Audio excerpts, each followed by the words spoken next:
Bestiario Político, un podcast que analiza la política de manera global y hace un compendio de esas figuras que, como bestias, buscan, influyen o controlan el poder.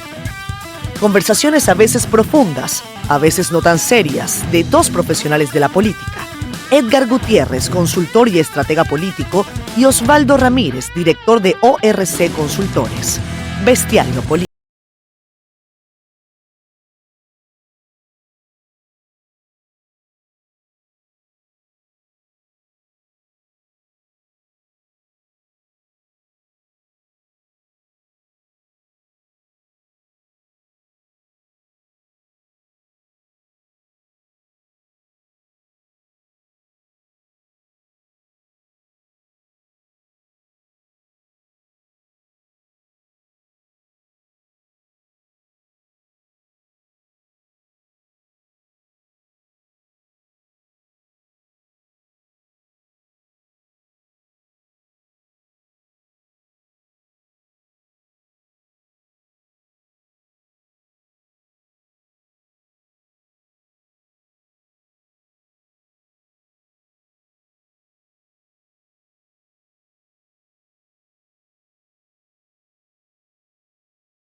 Yo creo que también, no antisistema, pero un poco reflejando quizás el deseo, la aspiración de mucha gente que pueda, en ese movimiento semilla, que incluso lo trataron de inhabilitar en algún momento, sí, darle respuesta a esa especie de desencanto, de desagrado que están teniendo los ciudadanos y que lo están canalizando por la vía de los votos. ¿Ok? Y en Ecuador, el trágico caso de Ecuador, recordemos el asesinato de un candidato presidencial, Villavicencio, un magnicidio, lamentable magnicidio que hubo en Ecuador, y termina imponiéndose, lo primero, la gran favorita para ganar esta primera vuelta, Luisa González del correísmo con un 33.3% de intención de voto, y la gran incógnita era quién se iba a posicionar como segundo. Termina siendo Daniel Noboa, hijo de una de las familias más ricas, con más poder económico de Ecuador, quien logra alcanzar el 23.6%, superando al sucesor de Villavicencio, superando a Sonnenholzer, que partían de cierta manera en una posición un poco más privilegiada. Yo creo, Osvaldo, que Ecuador también, que es complejísimo, lo de Villavicencio, que fue, digamos, un revulsivo, una coyuntura, una crisis. Yo creo que también hay que dedicarle un episodio. Yo ando hablando con algunas personas, a ver si nos ayudan a comprender mejor un panorama crítico, porque lo de Ecuador es crítico, no solamente por la dinámica electoral, sino la dinámica política, ¿no? Son elecciones especiales. El tema de la seguridad, una elección sobrevenida, ya lo habíamos hablado en el pasado cuando hubo este juicio político en contra del presidente Guillermo Lasso. Es así, yo creo que hay que dedicarle un episodio. ¿Qué más? ¿Qué más pasó? Ha pasado de todo. Coño, viejo, Rusia. ¿A Prigozhin. Se pegaron? A Prigozhin. Que yo creo que es una sorpresa, ¿eh? Yo creo que es una sorpresa, honestamente. No, para nada. Putin se le iba a cobrar, de verdad. A mí no me sorprende, pero sí sigue, digamos, poniendo el tema en el centro del debate. ¿Qué está pasando allá adentro? Este hecho, creo que calculado, era un tema de cuándo iba a ocurrir. Muchos analistas serios lo pronosticaron. Bueno, sigue hablando del tema de Putin, ¿no? Y los regímenes autoritarios. No, y además por cómo también la comunidad internacional está diciendo claramente, señores, pasó, es una realidad. Hubo un asesinato, punto. Y simplemente seguimos viendo esos patrones en los cuales siguen desapareciendo antiguos aliados, muchos plutócratas, muchas personas que ayudaron y fueron base fundamental de la construcción de esas fortunas rusas y que han ayudado y ayudaron a Putin durante mucho tiempo en la consolidación de ese poder hegemónico, y cómo vemos misteriosos accidentes en muchos de esos casos, sobre todo en esa época posterior a la invasión que realizó este señor sobre un territorio libre que es Ucrania desde el año pasado. Entonces, bueno, pasó lamentablemente lo que iba a suceder allí. Y bueno, mira, mientras hablamos, son las 7:59 de la noche del 24 de agosto. Ambos estamos viendo en vivo el traslado de Donald Trump. No, ya salió. Ya pagó la fianza. Georgia, ya pagó la fianza o ya llegó a la cárcel. Tiene su foto de reseña policial, está diciendo NBC News, el mugshot fue tomado, la foto de la reseña policial. Ya llegó a la cárcel, se entregó, pagó la fianza y salió en libertad, supongo, condicional. No sé cómo es el término jurídico que aplica ahí, pero ya salió. Bueno, pagó $200,000 de fianza y este es el cuarto indictment, la cuarta acusación penal sobre Donald Trump. Y es importante porque ahora sí entramos en materia. Hemos llegado... ¿Cuál es el tema, Osvaldo, que vamos a tratar hoy? Vamos a comentárselo a la audiencia para que sepan de qué va el programa. Vamos a hablar sobre el Great Old Party. Vamos a hablar sobre los republicanos en la elección norteamericana. Tema que yo sé que a ti te disgusta un poco porque, bueno, tú eres antirrepublicano. Tú eres a mí me parece interesantísimo lo que está pasando, y esto sí va a ser algo inédito. O sea, Trump está cambiando la política incluso en sus bases más fundacionales, ¿no? de la Constitución, no sabemos qué va a pasar, pero bueno, te dejo a ti la palabra para que expliques cómo está el tema de las imputaciones. Sí, bueno, mira, aquí lo que tenemos esta es la cuarta imputación de Tetra-Dyneman, si pudiéramos inventar un término de eso que le encantan a los norteamericanos, de Tetra-Dyneman sobre Trump, esas cuatro acusaciones penales. La primera, recordar que fue sobre el caso de Hush Money, ¿ok? En donde Trump, en el mes de marzo, ¿ok? En Manhattan, el fiscal del distrito de Manhattan lo acusó de haber realizado pagos a una artista, una estrella de la industria de entretenimiento de adultos, de la industria pornográfica, por llamarlo de alguna manera. No se sabe, no se conoce específicamente qué pasó acá, pero que efectivamente, además, esto estuvo conectado con pagos que buscaban un poco tratar de ocultar lo que fue la integridad de la elección del año 2016. Y en ese punto, aparentemente, para que no se publicara información, incluyó un pago de más de $130,000. Obviamente Trump se declaró no culpable en eso.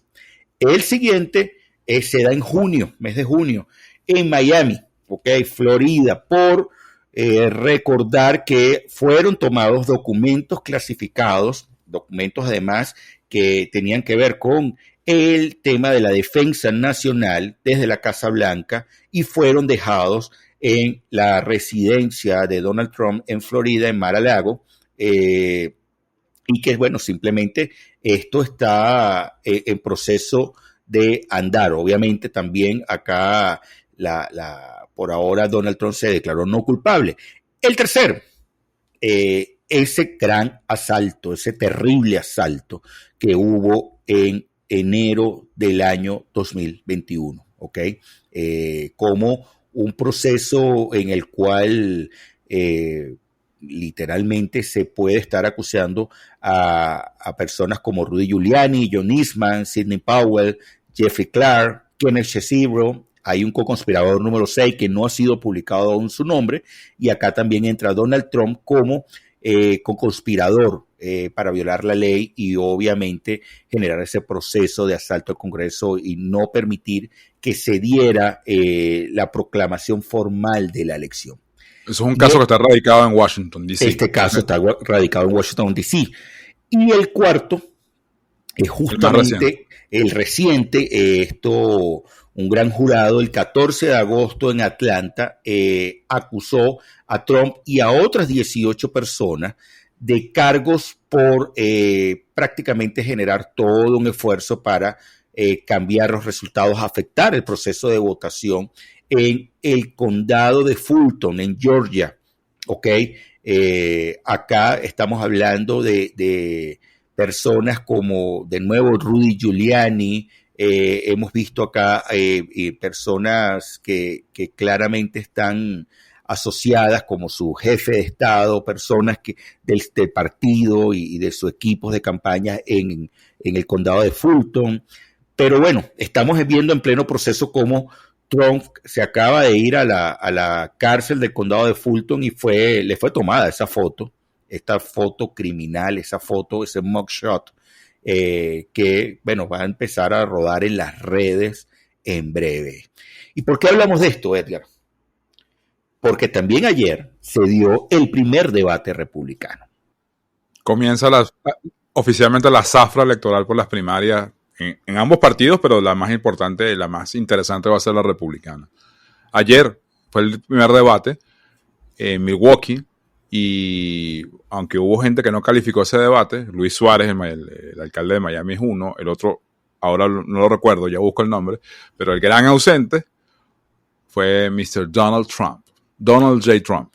Que ya dijo que él no va a participar en ningún debate, porque está convocado el segundo debate, también organizado por Fox News, el primero también, para 27 de septiembre, si no recuerdo mal la fecha. Sí, es correcto, es 27 de septiembre. Y ya él dijo, yo no voy a participar allí. ¿Por qué? Porque yo no tengo por qué medirme, punto. Estoy ganando la elección, o sea, sí, no lo estoy ganando, porque las elecciones no han comenzado, las primarias no han comenzado formalmente, pero en la intención de voto, el amigo le lleva unos porcentajes bastante importantes a los otros candidatos, al segundo, que incluso que es Ron DeSantis, el gobernador de Florida.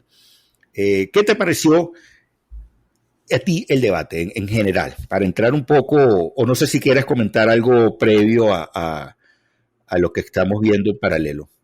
Me gustó el contexto que hiciste, digamos, de la judicialización de esta elección, que eso es lo que es lo que está ocurriendo, para bien o para mal. Aún no quiero ofrecer juicio de valor al respecto, pero yo me busqué la data del Real Clear Politics, que hace básicamente un promedio de todos los sondeos, en este caso nacionales, sobre la nominación republicana, y los datos son así. Trump, 55.4. Ron DeSantis, 14.3, es decir, y él es el segundo. Hay una diferencia de 41 puntos entre el primero y el segundo. Vivek Ramaswamy, 7.2. Mike Pence, vicepresidente, 4. Nikki Haley, nuestra amiga Nikki Haley, 3.2. Tim Scott, 3.1. Chris Christie, exgobernador de New Jersey, 3%. Asa Hutchinson, que es gobernador de Arkansas, diríamos nosotros. Arkansas, dirían los gringos, 0.8. Burgum, que fue el que regaló la gift card para poder participar en el debate, gobernador de North Dakota, 0.6. Hurt, que no clasificó, ese es el que me faltaba por mencionar, 0.4.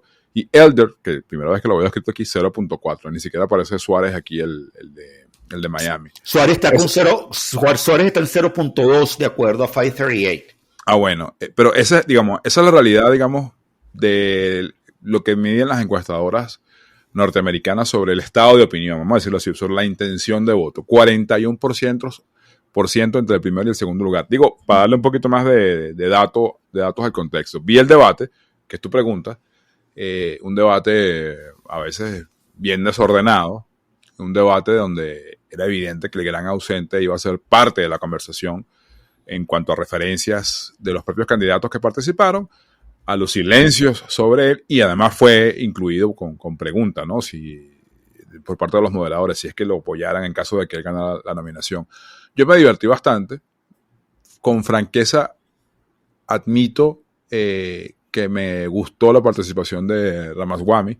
Creo que se la comió de cabo a rabo en el debate, llevó sus golpes, logró ser el centro de la atención de varios minutos del debate. Creo que hay gente que no tiene nada que buscar, no tiene nada en la pelota. Sin embargo, Osvaldo, para seguir con los datos, porque yo creo que siempre es bueno ponerle, aunque sea algún número a las cosas que están pasando, sobre todo en una elección como esta, ¿no? Que es tan técnica y tan competitiva. Siempre que pone carnita en el asador, hermano. Fíjate,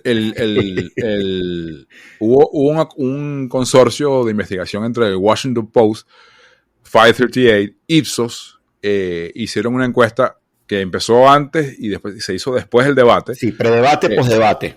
Predebate y posdebate. Y además, curioso, a las mismas personas. Sí, claro. O sea, el mismo público pulsado.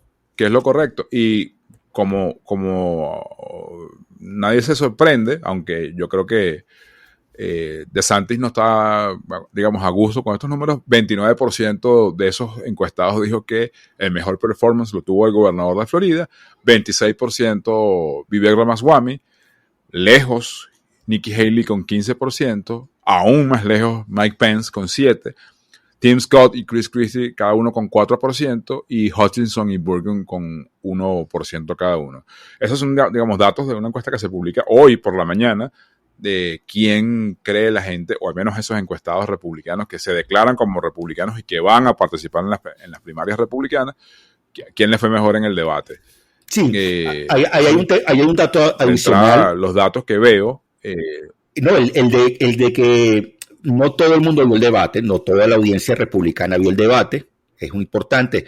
De acuerdo a 538, ellos indican que estiman que cerca del 67% del electorado republicano no vio el debate. Pero tú tienes algún dato de audiencia del debate. Cada vez es más complicado ese dato, porque ese dato tiene que mezclar el online con el cable, con la televisión abierta. Porque no fue transmitido por YouTube. Ok, primero un dato importante. Fue Fox. Fue Fox, los suscriptores de Fox y una plataforma de videos que se llama Rumble, ¿ok? Que esa plataforma de video sí permitía que efectivamente la gente pudiera conectarse a mirar el debate, pero no es harta conocida de la existencia de un Rumble para entender cuánta gente se estuvo pegando por estos canales de streaming. Pero no conoces ningún dato de audiencia. No tenemos datos de audiencia, la aproximación es que ellos estiman que de la base del electorado republicano, 67% no lo miró. Bueno, lo que sí te puedo decir es un dato que hay que tomarlo con pinzas, que es que en X, porque ya no se llama Twitter, ahora se llama X, el programa de Tucker Carlson, que es donde Trump decidió hacer, digamos, lo llaman en inglés el counter programming, o sea, cómo dividir la pantalla.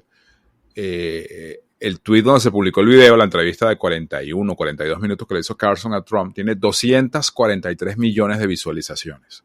Que es un dato que hay que verlo, como te dije, con pinzas, porque no necesariamente esas 243 millones de visualizaciones son completas, pero... Es un bot, puede ser un dato que puso Elon Musk y le dio la gana de poner ese número y dijo, arráncame ese contador en 200 millones para contar. Teoría conspiranoica. La conspiración Elon Musk con Trump. Pero permíteme, no estoy tan seguro que Elon Musk esté cuadrado con Trump. Le estoy echando salsa tabasco a la conversa. Pero escúchame, es que hay tweets, ya no sé cómo decirlo, ¿cómo se llama ahora un tweet? No. Qué ridícula, qué estupidez, cómo este tipo está sepultando esa herramienta que ya estaba muerta, pero lo está sepultando. Ese post. Hay algunos posts de Tucker Carlson que tienen 100 de videos que tienen 100 millones de visualización. Que este tenga 243 con Trump en una noche de debate republicano no me parece nada descabellado. Habría que ver cuántas de esas visualizaciones, repito, son completas. Yo sí vi la entrevista de Trump. ¿Cuántas son solo en territorio norteamericano? ¿Cuántas son afuera? Porque ahí está el planeta, entiendo, viendo eso, evidentemente. Pero aún así, Osvaldo, lo que se demuestra fehacientemente es que ya lo digital supera, al menos en interés, en tiempo real, a las plataformas analógicas, aun cuando tengas Rumble, aun cuando tengas Fox, aun cuando tengas una cantidad de cosas. Si a eso le sumas en la ecuación que está Trump afuera de un debate donde él tiene 41 puntos de ventaja, se explica quién tuvo la atención del electorado republicano y quién no. Pero si quieres vamos al debate. ¿Tú lo viste? Mira, sí, no, por supuesto. ¿Por dónde lo viste? ¿Por dónde lo vi? Lo vi, fíjate, por Twitch de una persona que se conectó, porque por alguna razón no podía verlo ni en la aplicación de Fox, no podía verlo por YouTube. Terminé viéndolo por Rumble, no me cargaba, a pesar de que tenía prendido el VPN. Terminé viéndolo por Twitch en un canal de un bloguero republicano que me imagino que logró, tener permiso para lograr retransmisión o no. Simplemente la persona aprovechó el momento y dijo, le doy play, así como mucha gente suele hacerlo con partidos de fútbol o de tenis o eventos que simplemente se pegan a la imagen y después verán si los castigan o no los que hacen la distribución del streaming. Pero terminé viéndolo por allí. Pero dame tu opinión del debate, o sea, dame tus takeaways, o sea, ¿con qué te quedas del debate? Mira, me quedo primero con un mal desempeño, te confieso, con un mal desempeño de Bret Baier y de Martha McCallum. ¿Okay? De los moderadores. No me gustó. Creo que en algún momento no lograron poner orden, no lograron tener las preguntas picantes. O sea, en muchos momentos me pareció incluso hasta muy ingenua la conducción que permitía no permitir ese intercambio. O sea, que creo que estas personas son mucho más experimentadas y no sé, como que todavía tienen un poquito de óxido y no han entrado en calor. Lo segundo con lo que me quedo en general es, señores, como toda elección, ahí sobraba gente. O sea, te vas a hablar con el señor de Papagayo. Sí. A mí no se me olvidó, Osvaldo, el bullying que le hiciste al señor de Papagayo. A mí no se me olvidó. No lo borres de tu memoria. Lo segundo, que primero que sobra gente, que hay gente que de verdad bueno, están arrancando. No hay que subestimar a nadie, vamos a caer en lo técnico, pero la realidad, creo que en el estado de esta carrera presidencial, es totalmente inédita, porque quien es el frontrunner, van a 4 acusaciones penales, o sea, incluso no existe nada en la ley que impida por ahora que este señor, si llegase a ser preso, sea candidato presidencial. Okay, aquí yo creo que pudiera haber más otros temas jugando, de temas justicia, etcétera, pero vamos a ver una campaña muy atípica, totalmente atípica, como jamás lo hemos visto en la historia de los Estados Unidos, ni la historia reciente nosotros que estamos metidos en este tema de la política como unos junkies de hace unos 20 años por lo menos. Y además me quedo con 3 personas, ¿ok? Para mí los grandes referentes por ahora del debate, Donald Trump, sin estar allí, fue referente. Ramaswamy, ¿ok? A pesar de, en algunos momentos parecía un mosquito fastidioso en la conversación por allí, que yo creo que incluso hasta Pence les dio como una especie de tate quieto. El mismo Chris Christie le dijo, bueno, estoy hablando con ChatGPT, o sea, una de las frases memorables, uno de los memes del debate, pero me quedo con él, me quedo con DeSantis, que prácticamente podía generar, yo creo que una mayor atención, en algunos momentos no brilló. Voy a meter la 4ª persona como coleado, me quedo con Mike Pence. Para mí esas son las 4 grandes personas que estuvieron dominando el debate: Trump, Ramaswamy, DeSantis y Pence. Con lo otro que me quedo es con el debate sobre el aborto, sobre ese issue específico.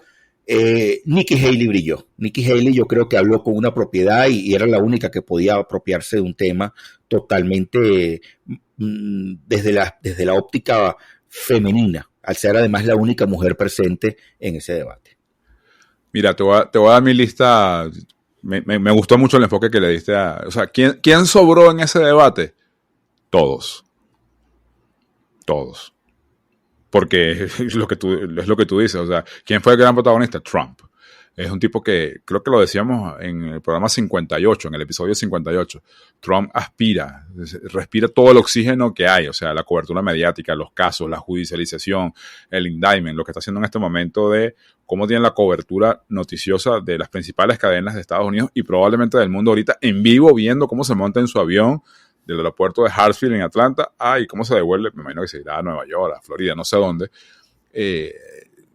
Todos, sobraban todos. Ahora, en ese inciso, esta entrega era ayer. Y probablemente negociaron que, señor, no me opaques el debate. El mismo partido le haya dicho, pásalo para mañana, busquemos la fórmula de negociar para no opacar el debate de los otros. Sí, y digo, soy así tan duro en decir que sobran todos, porque es que el estado de la carrera es tan pesado a favor de Trump que pareciera que era una competencia, era un debate para saber quién puede quedar al segundo o de quién puede darle el currículum para ser vicepresidente, ¿no? A Trump, con la excepción evidentemente de Mike Pence, que no se lo va a aceptar nunca. Ahora, si tú me preguntas, bueno, y en ese marco, ¿a quién le fue mejor? Ya dije, a mí me gustó mucho Ramaswamy, creo que a mí me gustó que tuvo esencia, dijo cosas de fondo. Creo que Haley sí le pegó duro con el tema de Ucrania y el tema de Putin. Ahí recibió un golpe importante, pero sin embargo ganó en algo que es atención, en reconocimiento. Es un tipo que está en su primera participación política en su vida y ya está en un debate presidencial o de pre-campaña presidencial. Esa es para mí una de las cosas con la que me quedo. La segunda cosa con la que me quedo es que quien desesperadamente necesitaba más brillar y triturar a los demás en este debate era DeSantis y no lo logró. Me parece que fue de los peores en performance. ¿Por qué? Puras frases hechas. O sea, me pareció ver el Twitter Space o el X Space ahora con video. O sea, es un guión, el tipo no se sale de ahí. Yo lo veo muy plástico, no lo veo bien. Más allá tú sabes que lo acusan, o sea, dicen de cierta manera, no es una acusación, pero muchos periodistas hablan de que pareciera que él fuera asocial, que no tiene la capacidad de generar empatía. Yo creo que hay algo no de eso. tiene la capacidad de reírse y que eso le está pesando muchísimo en la capacidad de generar un proceso de conexión, sobre todo porque tú tienes que volverte un referente de si Donald Trump no pudiera competir, hacia dónde se van los votos, porque eso no lo hemos visto todavía medido. No lo he visto medido. Yo comparto esa afirmación, creo que es un tipo que no conecta, pero además el discurso lo veo muy cuadradito, o sea, no se sale de su ¿sabes? De su stump speech. Me quedo también con eso, con esa nota negativa, y creo que aunque esta encuesta que te cito de Washington Post y asociados lo pone como el ganador, yo creo que él necesitaba marcar muchísimo más y mejor en ese primer encuentro. Me quedo con lo que hizo Burgum de regalar gift cards de $20 por una contribución de $1 como método de pagar publicidad, porque tuvo, digamos, una palestra nacional. Y el cuento, para el que no se lo sabe, es que necesitabas tener un puntaje en las encuestas, eran como los prerequisitos de ingreso. Un puntaje en las encuestas, creo que era entre el 2 y el 3%, si no me equivoco. Nacional. Nacional, y además un porcentaje de donantes, de pequeños donantes. Y lo que hizo Burgum fue, bueno, si tú me donas $1, yo te revuelvo por correo una tarjeta, un gift card de $20. Y logró entrar así. Me pareció eso, sin embargo, su performance fue cero conexión, muy lejana en la gente. Me quedo además, Osvaldo, con un Mike Pence, que para mí sigue siendo un enigma, porque está tan bajito en los sondeos de opinión, porque... Bueno, evidentemente porque los trumpistas lo están castigando, pero me parece que no todos los republicanos son de Trump. Por lo menos debería marcar al menos 2 dígitos, debería tener un lugar similar al que tiene DeSantis, pero me quedo con su performance en el sentido de que es muy conservador, sus valores muy conservadores, clásicos, evangélicos, brilló en la parte del 6 de enero, yo creo que ahí le fue bien. No, y recibió además un espaldarazo de la mayoría de personas. Es así. Y me gustó la respuesta que le dio a Ramaswamy, como diciendo, bueno, hermano, te lo explico, ¿cómo te lo explico? ¿En qué velocidad? O sea, vamos a explicártelo lento para ver si entiendes. El tipo allí fue un estadista.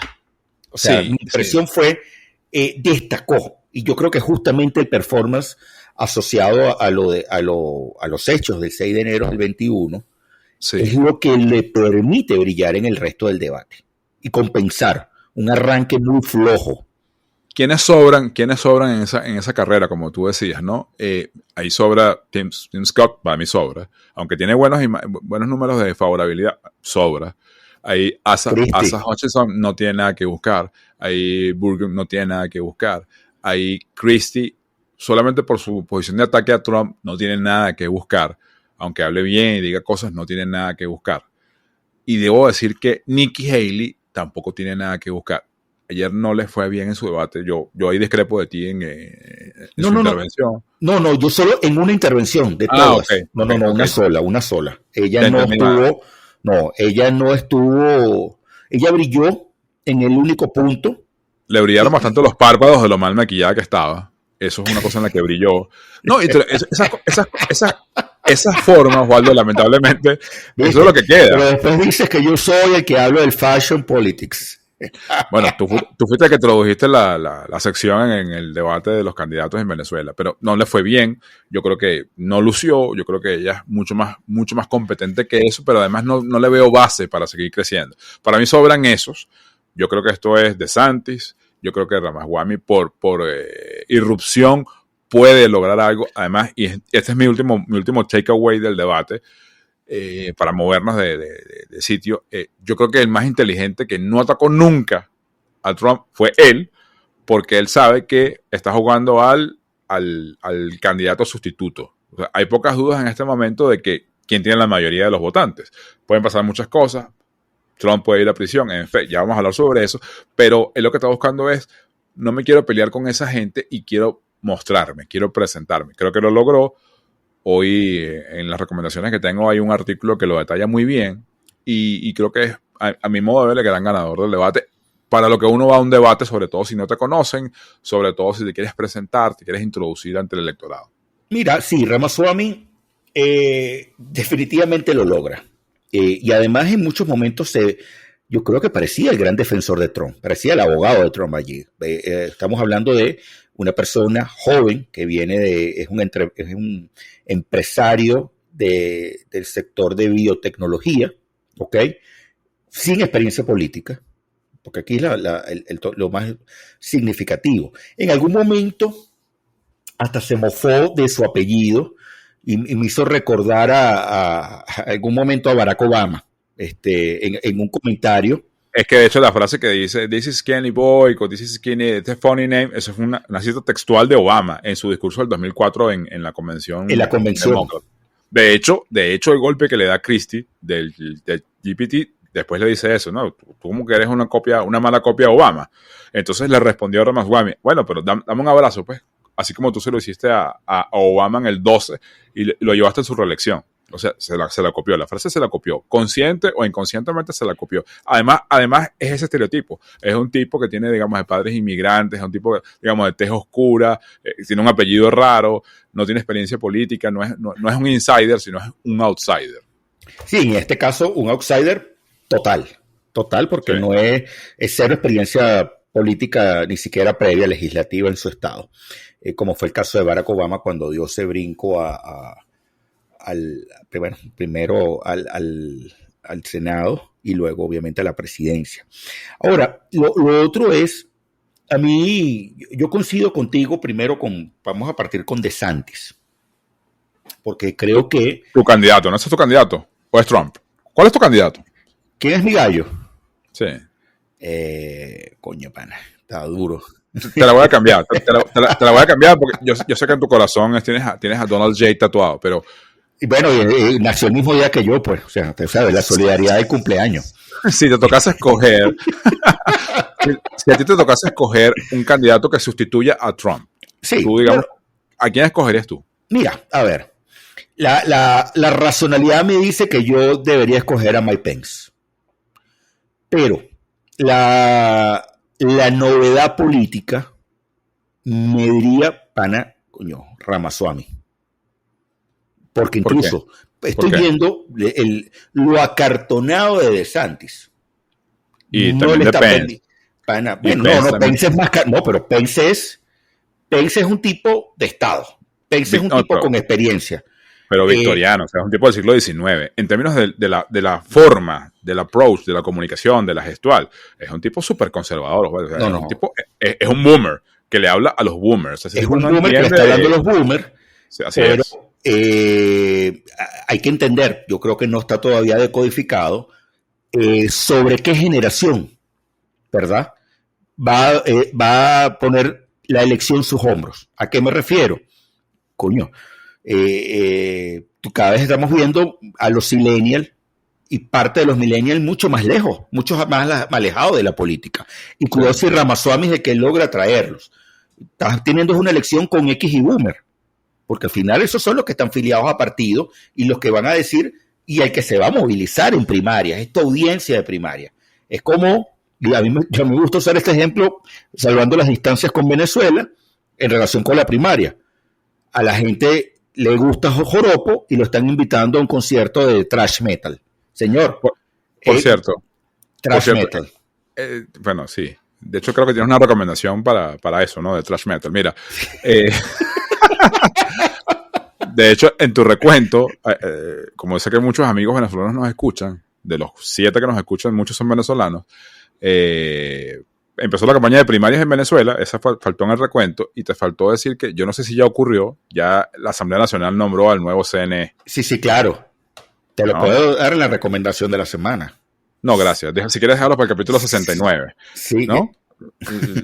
No me interesa. Es más, se sabe hace una semana quiénes son los claro, pero ¿por qué el 69? ¿Hay alguna alegoría a lo que tiene que ver esa posición? Provoqué en ti y en quienes nos escuchan una imagen mental. Eso es solamente el uso del número 69. O sea, está haciendo Ramaswamy. Cerrando el paréntesis venezolanista, y continuando con la dinámica electoral republicana, que creo que está bastante claro cómo están las encuestas, cómo le fue el debate ayer, qué es lo que sigue, claro, el indictment de Trump. A una cosa que yo te quería llevar, no sé si tú tienes algo antes. No terminé el comentario de DeSantis. Dale. está cayendo en unas posiciones que no le van a traer votantes. Porque estás comenzando a hablarle, mi impresión es que le estás hablando a la base más radical del partido. Tema antiinmigrante, el tema de, bueno, todo el mundo, palabras más, palabras menos, dijeron, señores, aquí hay que expulsar a todos los inmigrantes, aquí hay un tema sobre el cual, inmigrantes ilegales, para aclarar, para ponerle el apellido. Sí. Aquí hay un tema sobre la economía. La única que se atrevió a decir que Donald Trump es responsable del desastre económico por haber aprobado una deuda de más de $8 trillones y que eso no era culpa de Biden, fue Nikki Haley. Y entonces, ella y Christie fueron los únicos que fueron abucheados fue un debate en vivo. Eso se hizo en una arena, en un coliseo de básquetbol, en Milwaukee. Fueron los únicos dos, claramente abucheados. Claro, entonces también aquí estás hablando de una base radical, pero esa base radical no es suficiente para poder ganar una elección. O sea, cuidado si vas a tener que empezar a adorar la píldora, y en esa posición DeSantis está yéndose en una forma muy agresiva a tratar de mantener, yo creo que una segunda posición que creo que se la pueden arrebatar si sigue por ese camino de yo creo que de avatares, porque lamentablemente estás yendo y viniendo, y eso no te va a permitir construir, sobre todo en el republicano joven, en el republicano inmigrante, en el republicano latino, que hay una población bastante importante, de decir cómo conquistar a este público. Además, Osvaldo, me salgo un poquito del tema del debate para hablar de temas más generales. La campaña de DeSantis ha sido un desastre. Solo 2 indicadores. Bueno, ya cambió el jefe de campaña, ya lo cambió. Número 1. Y a nivel de financiación, ya tiene deudas complicadas, ya ha recabado un dinero que no se puede gastar por los montos y la naturaleza de los contribuyentes, de los grandes contribuyentes, que se la puede gastar solo en la elección general, es decir, no se la puede gastar ahora, cuando más la necesita. Y tú sabes bien que el dinero es la leche materna de la política, al menos en la política norteamericana electoral. El dinero bien habido, el dinero dado por donantes de manera legal, no estamos hablando de dineros ocultos, negros, provenientes de fuentes grises u oscuras. Bueno, en realidad en la política hay de todo eso, pero hablando en este caso particular de la elección norteamericana, eso está muy fiscalizado. Los gringos controlan más los gastos que los ingresos, pero también los ingresos. Pero la campaña de DeSantis es un desastre. Y yo digo ahora, porque ayer me puse a observar bien a DeSantis, que yo creo que el candidato también tiene problemas. Más allá de eso de... ¿Cómo? A ver, desarróllame un poco tu idea de que tiene problemas. Yo creo que no tiene mensaje, hermano. Yo creo que su mensaje es una cantidad de soundbites que se los aprendió de memoria y no los articula en un debate. Si le mueven el tablero no sabe qué decir. Pero además de eso, él se fue por el tema de la guerra cultural, el tema de, ¿sabes? Los woke, que yo creo que eso no está pegando en ese electorado. Estamos hablando de una elección en la que hay que buscar votantes. No creo que esté funcionando. Vamos a ver qué pasa en las próximas semanas. Pero a donde yo quiero llevarte, me quiero salir un poquito del debate y de los aspirantes, estamos estratégicamente en el mejor escenario de Trump.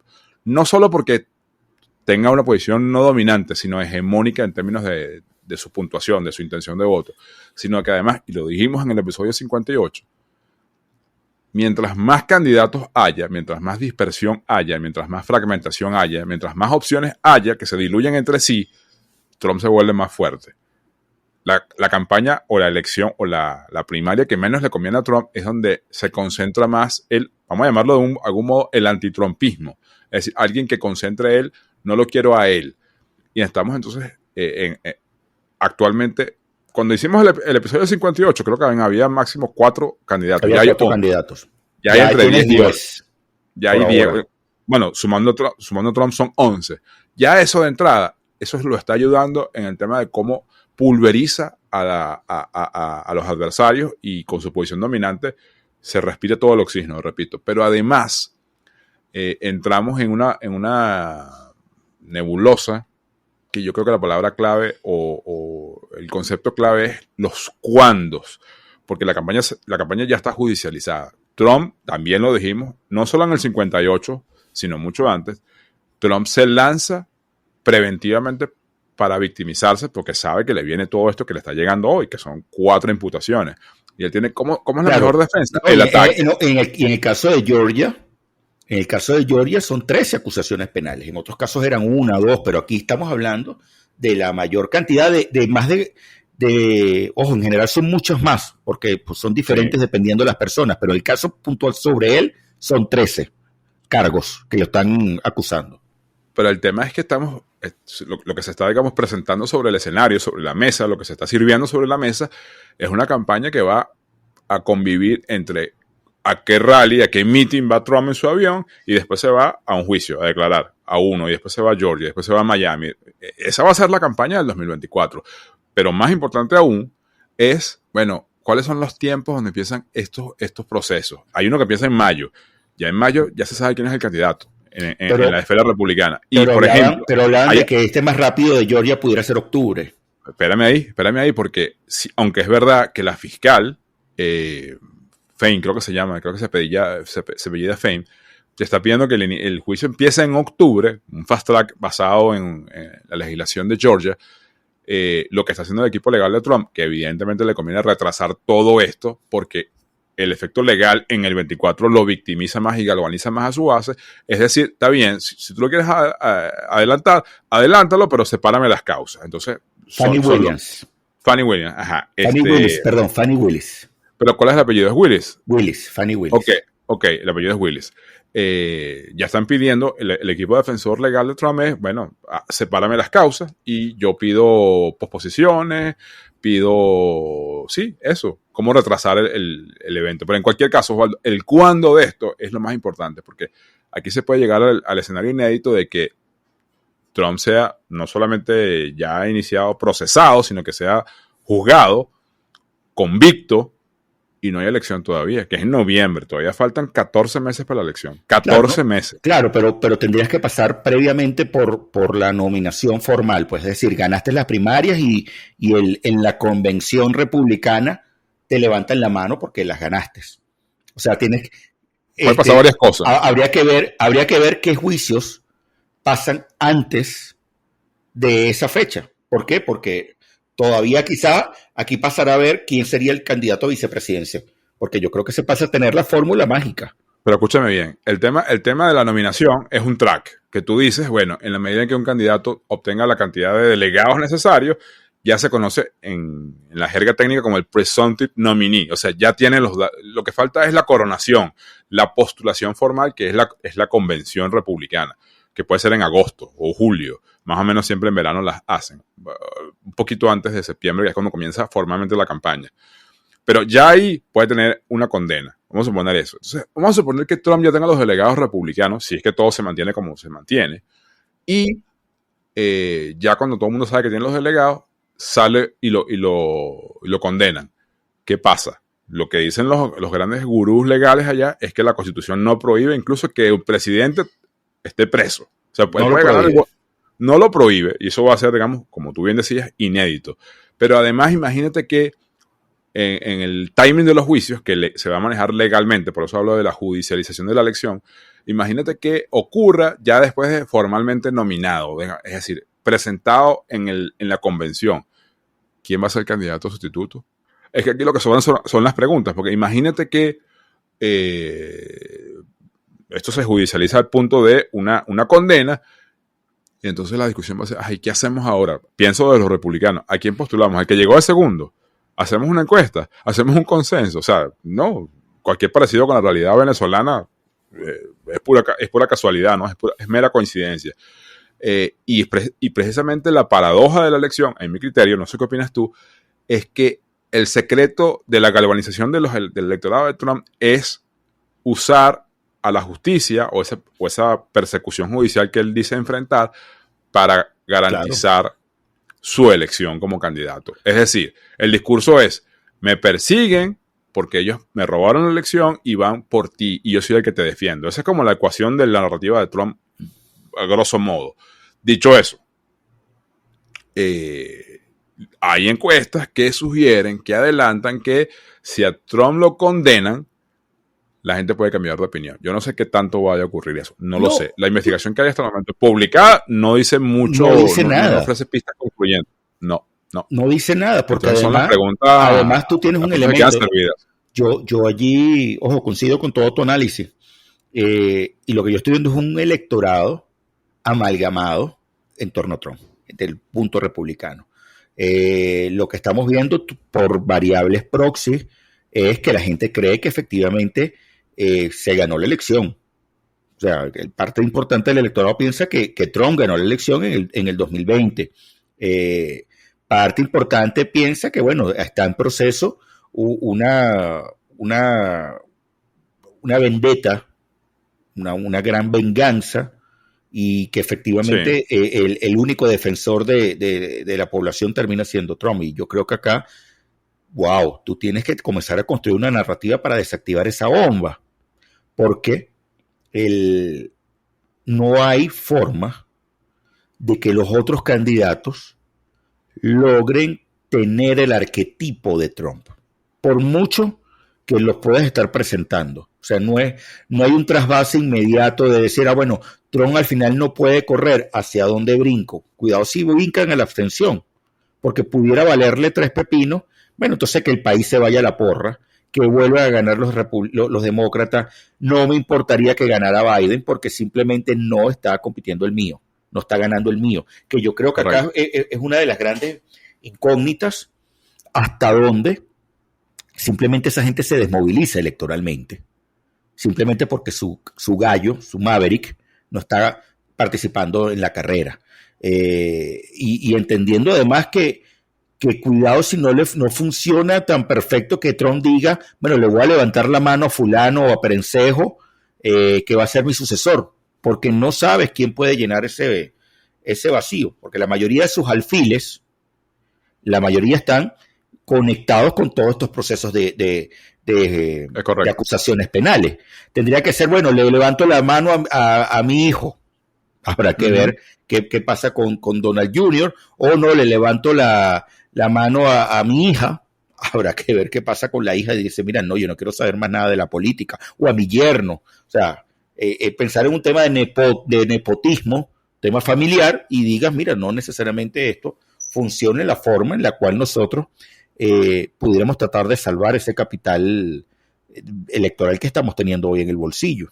O capaz sí, porque Trump ha modificado tanto la política norteamericana en los últimos 8 años, que capaz sí, y no lo sabemos, pero son más dudas que son especulaciones. Son más dudas que certezas. Por ahora lo que sabemos es que va a haber un próximo debate republicano el 27 de septiembre. Francamente no me acuerdo dónde va a ser, pero sigue siendo de nuevo... anfitrión, el anfitrión es el organizador es Fox News.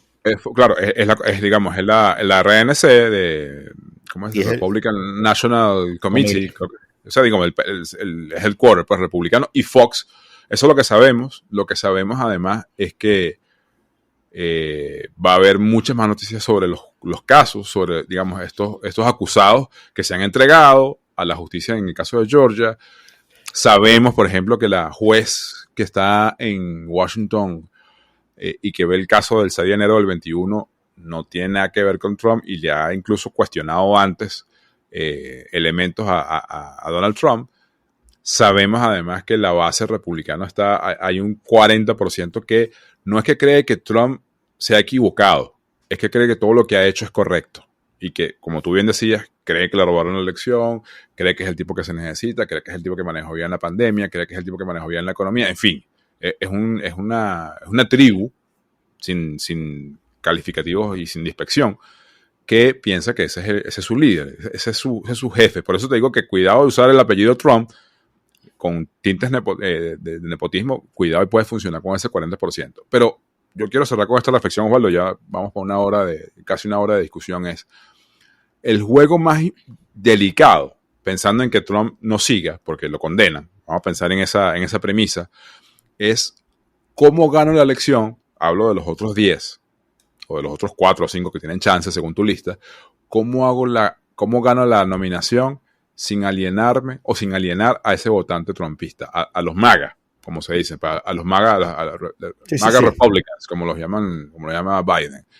Es un ajedrez muy complicado. Por eso me gustó lo que hizo Ramaswamy. Nunca se metió con Trump, incluso lo elogió. Y digo, aquí estoy yo. Hello, I have a funny name.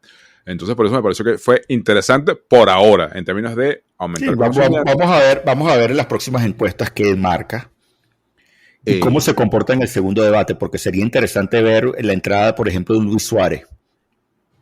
Sí. Perdón, Sí. Luis Suárez. No. Bueno, Luis No, Suárez Luis es Suárez jugador de fútbol. es jugador de Suárez, el alcalde de Miami-Dade. ¿Y sabes cómo se apellida? O sea, ¿sabes cuál es el nombre de Suárez? Francis Suárez. Francis Suárez, gracias. Sorry. Mala mía. Yo lo dejaría hasta aquí, pensando en que No, pero no me respóndeme. Si tú fueras republicano y fueras trumpista y no puedes correr, ¿a dónde te inclinas tú? Qué gran pregunta me haces, porque no soy nada. Te voy a devolver la pregunta.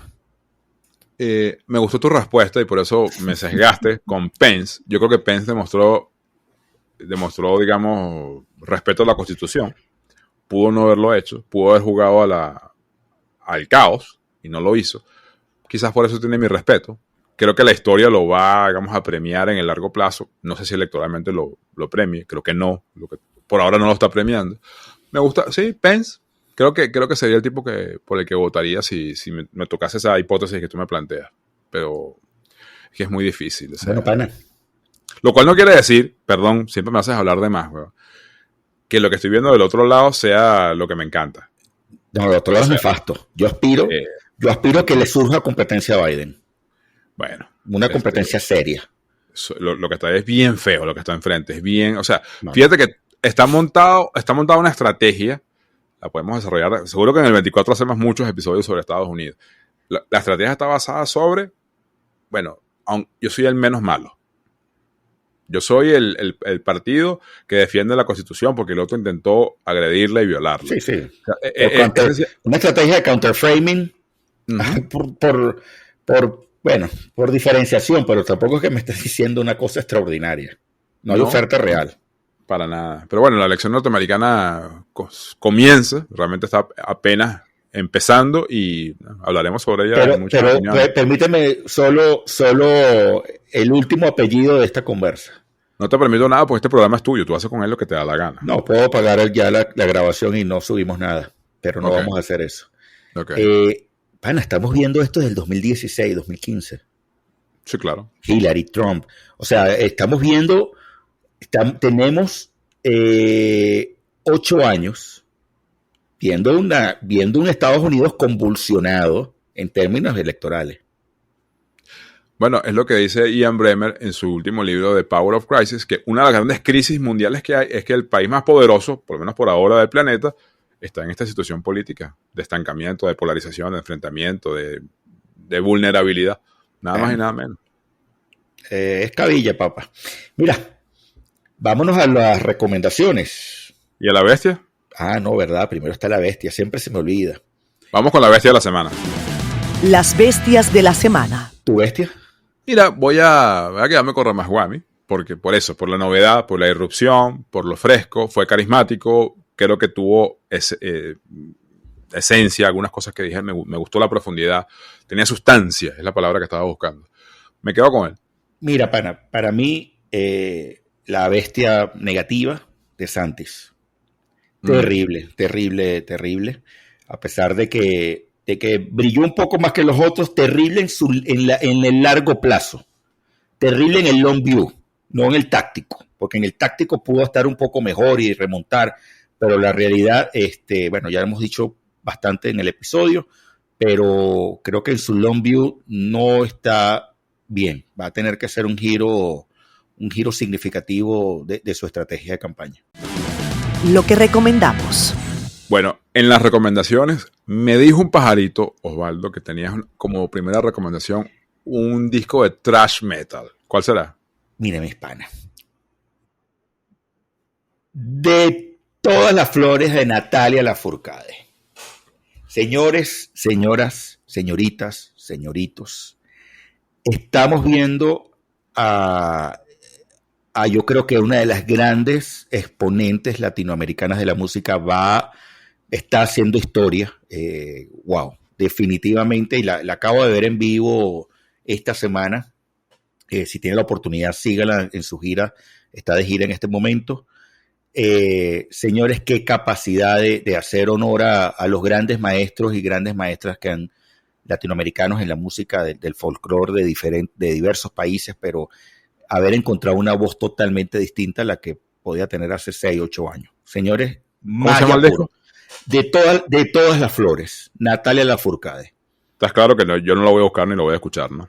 Mira, hermano, no me hagas hablar porque tú eres un fiel cantante. La primera vez que yo te escuché a ti cantar canciones y música de Mariah Carey, pero así a todo gañote, y te he visto bailar los pasos de los Backstreet Boys, y te he visto hacer ese tipo de coreografía, hermano. Tú tienes una apariencia de puro trash, de puro heavy metal, pero la realidad tu corazón es totalmente pinky. ¿Tienes más recomendaciones? No pienso responderte, voy a hacer como Trump. Pero sabes que te dejé en evidencia. No te voy a ni ignorar. Voy a hacer como Trump. Mira, ya publicaron la foto de la reseña policial de Trump. Y no, la segunda, tenemos unos amigos que acaban de sacar un portal, se llama The Latino Effect. Saludos a las personas y amigos de la casa que están detrás de este portal.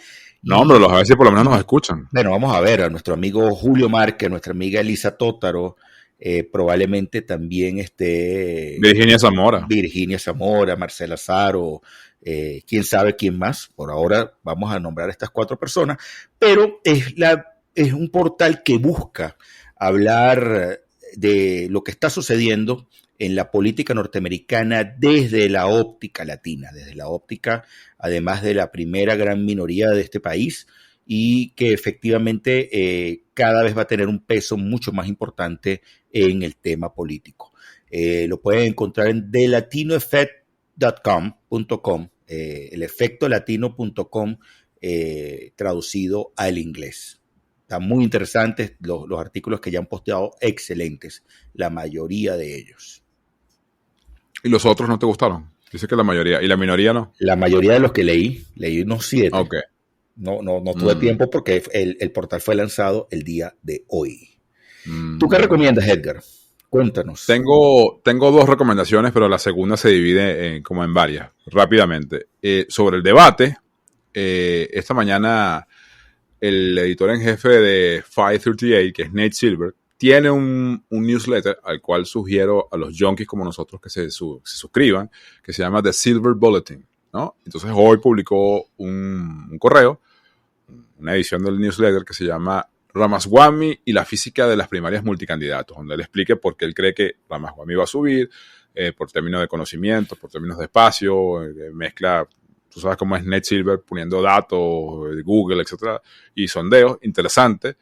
La recomendación es The Silver Bulletin, esa es la primera, y la segunda es un podcast que aquí hemos mencionado mucho, es un podcast que yo creo que, primero creo que es el más escuchado en el mundo, pero que a pesar de su línea editorial progresiva, el podcast de Daily del New York Times está haciendo una cobertura de la política norteamericana muy interesante, muy didáctica. Uno puede estar perdido con un tema, pero te metes y escuchas ahí a Michael Barbara y la verdad te ubicas rápidamente.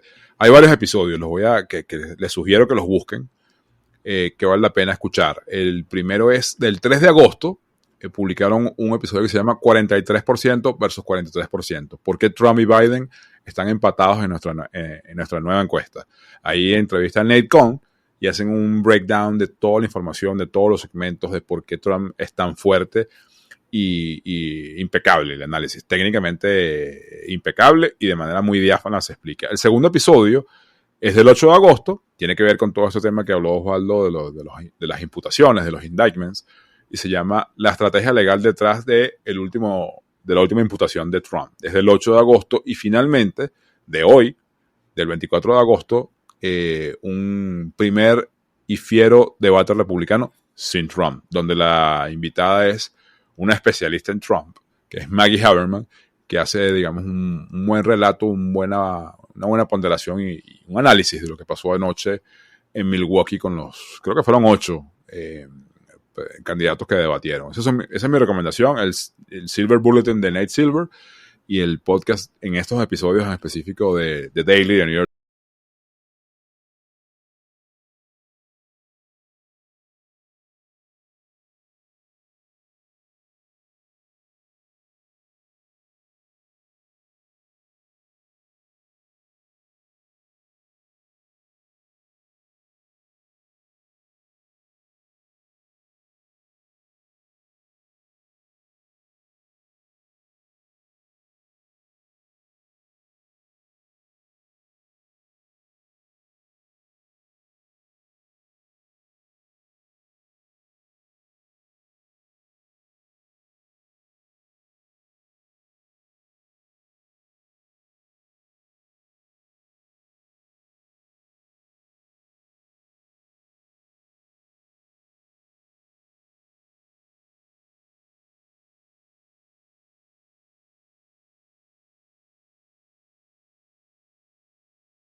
Pero es que ya lo hicieron, o sea, estás pidiendo que se armen como bots y unas granjas y lo hagan, o sea, eso es lo que quieres que hagan. Bueno, ya no hay más, ya crecimos, ya estamos en nuestro 100%. No, bueno, si quieren darnos, echarnos esa ayudadita, como decía María Bolívar, sí, igual en nuestros perfiles personales en redes sociales nos pueden escribir a Osvaldo Ramírez, a mí, incluso pueden escribir hasta a Nelson, que creo que tiene más seguidores que nosotros, y digo, para que se acuerde de nosotros algún día y al menos nos mande un mensaje por WhatsApp. Todavía tenemos un grupo, un chat con él, en el donde no escribimos porque no se sienta mal. Mándanos por ahí sugerencias, comentarios, críticas, recomendaciones. A veces, digo, uno puede estar pendiente de todo, o sea, no sean flojos, coño, o sea, si leyeron un buen libro, si vieron una buena serie, si vieron una buena película, una buena revista, mándenla, recomiéndenla, y los nombramos. Seguro. Así como nombramos a los amigos de Latino Effect, bueno, lo nombramos ustedes. Seguro tú en el próximo episodio vas a recomendar Barbie. No la he visto y te voy a decir algo más. No, sin temor a que me hagas bullying. Aún no he visto Oppenheimer, chamo. Yo tampoco la he visto. No he visto Oppenheimer. La tengo para verla. O sea, fuiste a ver un concierto de Natalia Lafourcade y no has visto Oppenheimer, weón. De verdad que. Bueno, cuando tú ¿Qué clase de socio tengo yo en este podcast, weón? De verdad. O sea, estamos bien jodidos. O sea, yo esperaba que al menos el 50% de este podcast ya hubiese visto Oppenheimer. No, lo que viste fue a Natalia Lafourcade. Yo creo que la audiencia tiene claro ya quién musicaliza este podcast y quién no. ¿Qué música quieres que le ponga a esto? ¿Quieres que le ponga música de Natalia Lafourcade? Hermano, puedes ponerle lo que tú quieras. No hay ninguna posibilidad. Para compensar, vi el 18 y el 20 los conciertos de Metallica desde Arlington, Texas, que hubo una transmisión en streaming en vivo y directo a 2.600 salas de cine en más de 90 países. ¿Y te gustó? Sí, vale, estuvo bueno. De verdad, interesante. Ya. Más corto, lo que sí te fue parte de un concierto en dos, pero muy buenos. De la gira 72 Seasons. Pero bueno. Yo voy a responder pero voy a reafirmar nuestro compromiso. Vamos a hacer un episodio sobre Argentina. Yo creo que hay que hacer un episodio sobre Ecuador. O sea, esas dos realidades no se nos pueden escapar.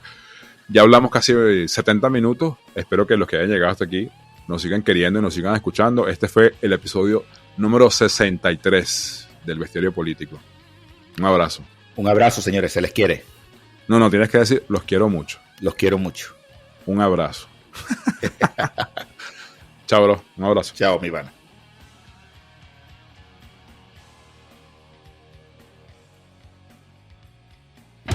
Bestiario Político, un podcast que analiza la política de manera global y hace un compendio de esas figuras que, como bestias, buscan, influyen o controlan el poder. Conversaciones a veces profundas, a veces no tan serias, de dos profesionales de la política. Edgar Gutiérrez, consultor y estratega político, y Osvaldo Ramírez, director de ORC Consultores. Bestiario Político.